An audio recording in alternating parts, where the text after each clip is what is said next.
Hi, Galen. I was just wondering what your initial reactions about, the most recent news about Cam Brink's torn ACL. I know you guys are friends. Yeah, obviously devastating. You don't want to see anybody deal with any sort of an injury, obviously an injury of that magnitude. So I know she's the type of person that'll, be able to get through it and come out through it stronger.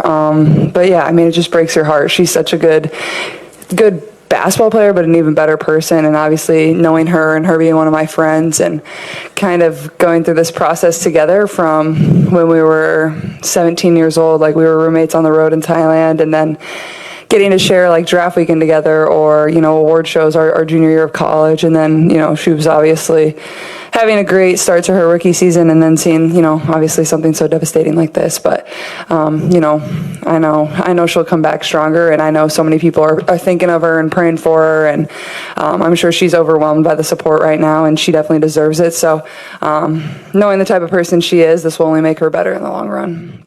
This place is incredible, and I think you've heard so many people talk about it over the course of the last few weeks, whether it's the Colts, whether it's Pacers, whether it's been our players.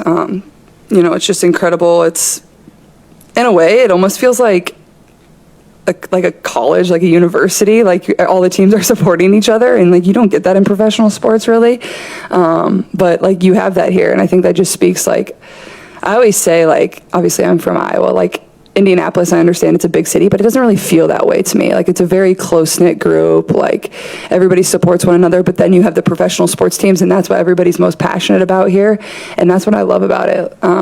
People really show up. A lot of these fans, like these have been their teams since they've been 5 years old. This is all they've known. These are the only teams they've cheered for, and to have this type of success across the board. Obviously, the Colts have had an amazing start to their season, and the Pacers won last year, and then everything we've been able to persevere and, reach the WNBA semifinals. Like, it's a really special time in this city, and, I can't imagine myself in a better place, and just really fortunate to have, made different friendships with different athletes across the city, and just have the support from not only the city, but the state as a whole.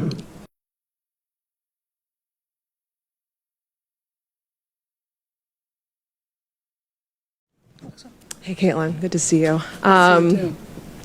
Obviously, there's been a lot kind of going on this week. What? I may have heard some things. Wanted to see, after Nafisa's comments and what she alleged that Kathy Engelbert had said specifically about you, what your thoughts were on that, and have a follow-up.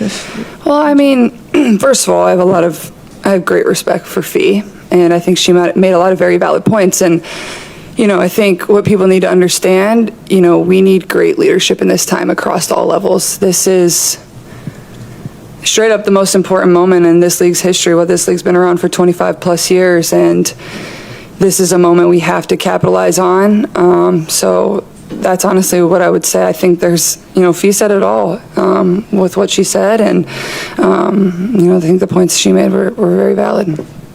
Had you heard that story from her before she said it publicly? And then have you spoken with Kathy Engelbert or heard from her at all since then? No.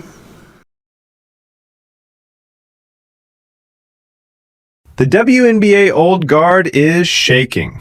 And the reason isn't just Caitlin Clark's talent. It's something much bigger. Behind closed doors, veteran players and longtime league voices are reportedly terrified. Not because Clark is dominating the court, but because she's changing the entire power structure of the WNBA.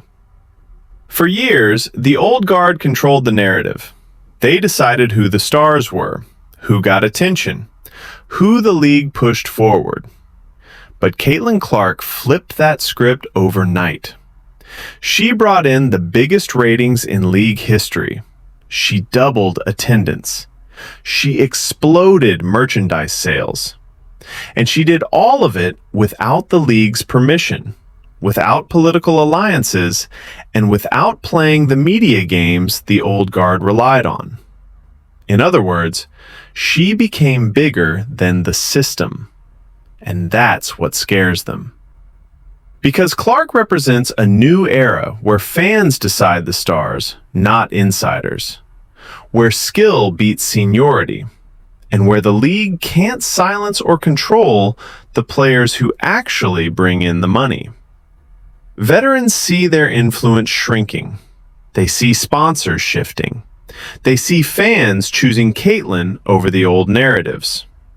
And the fear is simple. If the new wave follows her lead, the old guard loses its power. Forever. Caitlin Clark isn't just a great player. She's a complete reset button for the WNBA. And that's why the old guard is scared to death.